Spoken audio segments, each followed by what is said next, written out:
हरे कृष्णा। नमस्कार दोस्तों, आप समस्त श्रोतागण का आपके यूट्यूब चैनल जीवन अमृत पर हार्दिक अभिनंदन है। आज की वीडियो में आप श्रवण करेंगे आंवला नवमी की पूजा विधि। तत्पश्चात आप कथा का रसपान करेंगे। उसके बाद भगवान विष्णु की आरती भी श्रवण करेंगे।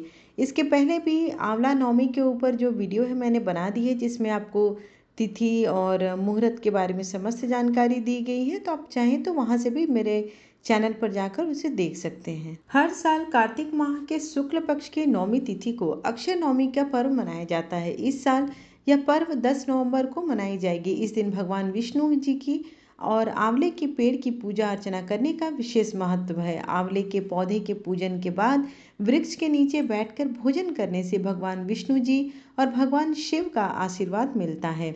इस दिन आंवले के पेड़ की परिक्रमा भी की जाती है। कम से कम 7 परिक्रमा आप अवश्य करें और अपने मन की जो भी इच्छा है आंवले के पेड़ के वृक्ष के सामने आप कहें। भगवान विष्णु की कृपा से वो इच्छा अवश्य ही पूर्ण होगी, इसमें कोई भी संदेह न रखें।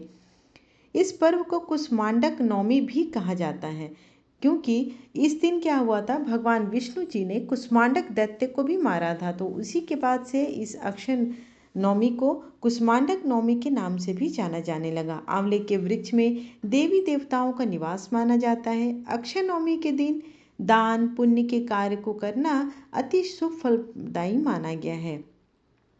ऐसे में आपको बता दें कि कार्तिक माह की शुक्ल पक्ष की जो अक्षय नवमी की तिथि है वो 9 नवंबर 2024 को रात 10:45 पर शुरू हो जा रही है और वहीं 10 नवंबर रात 9:01 पर समाप्त हो जा रही है।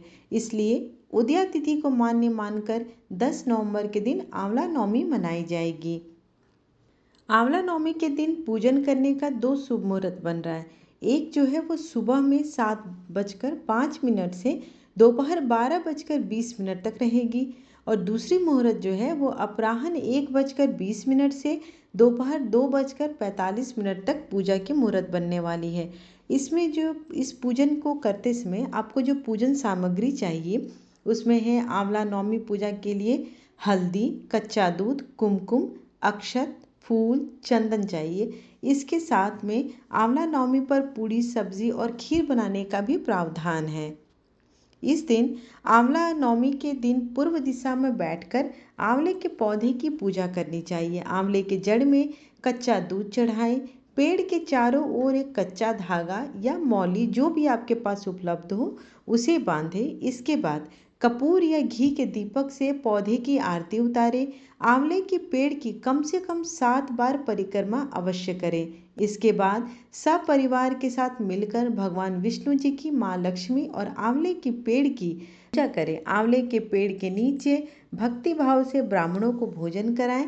फिर परिवार के साथ मिलकर स्वयं भी आंवले के पेड़ के नीचे भोजन करना अति शुभ फल प्रदान करता है और ऐसा माना जाता है कि भगवान विष्णु जी के आशीर्वाद से पूर्व जन्म और इस जन्म में किए गए सारे पाप नष्ट हो जाते हैं। तो चलिए अब आंवला नवमी से जुड़ी जो पौराणिक कथा है उसका श्रवण करते हैं। एक राजा था। उसका प्रण था कि वह रोज 1.25 मन आंवले का दान अवश्य करना चाहता था और दान करने के बाद ही खाना खाता था। इससे उसका नाम आंवलया राजा पड़ गया था। एक दिन उसके बेटे बहू ने सोचा कि राजा इतने सारे आंवले रोजाना दान कर देते हैं, इस प्रकार तो एक दिन सारा खजाना खाली हो जाएगा। इसलिए बेटे ने राजा से कहा कि उसे इस तरह का दान करना बंद कर देना चाहिए। बेटे की बात सुनकर राजा को बहुत दुख हुआ और राजा रानी महल छोड़कर जंगल में जाकर बैठ गए। राजा रानी आंवला दान नहीं कर पाए और प्रण के कारण कुछ खाया ही नहीं। जब भूखे प्यासे 7 दिन हो गए तब भगवान ने सोचा कि यदि मैंने इनका प्रण नहीं रखा और इसका सत्य नहीं रखा तो विश्वास चला जाएगा। इसलिए भगवान ने जंगल में ही महल, राज्य और बाग बगीचे सब बना दिए और ढेरों आंवले के पेड़ लगा दिए। सुबह राजा रानी उठे तो देखा कि जंगल उनके राज्य से भी दुगना राज्य बसा हुआ है। राजा रानी से कहने लगे, रानी देख, कहते हैं सत मत छोड़ो, सुरमा सत छोड़िया पत जाए, सत की छोड़ी लक्ष्मी फेर मिलेगी आए। आहो नहाकर धोकर आंवले दान करें और भोजन करें। राजा रानी ने आंवले दान करके खाना खाया और खुशी खुशी जंगल में रहने लगे। उधर आंवला देवता का अपमान करने व माता पिता से बुरा व्यवहार करने के कारण बहू और बेटे को बुरे दिन आने लगे। राज्य दुश्मनों ने छीन लिया, दाने दाने को मोहताज हो गए और काम ढूंढते हुए अपने पिताजी के राज्य में आ पहुंचे। उनके ऐसे हालत इतने बिगड़े हुए थे कि पिता ने उन्हें बिना पहचाने हुए काम पर रख लिया।